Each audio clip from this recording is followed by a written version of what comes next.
Welcome to PartsHnC. In today's video, we're breaking down the real cost of replacing a furnace control board, so you know what to expect and how to keep your heating system running smoothly.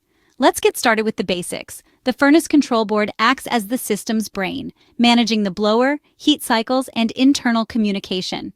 When it fails, the furnace may stop working. Cost factor 1. The control board itself. Control board prices vary by brand and model.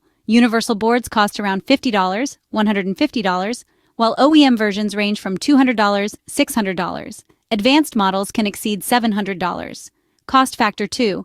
Professional installation. Hiring a licensed HVAC technician to install the control board will usually cost between $150 and $400, depending on labor rates in your area and how accessible the board is within your system.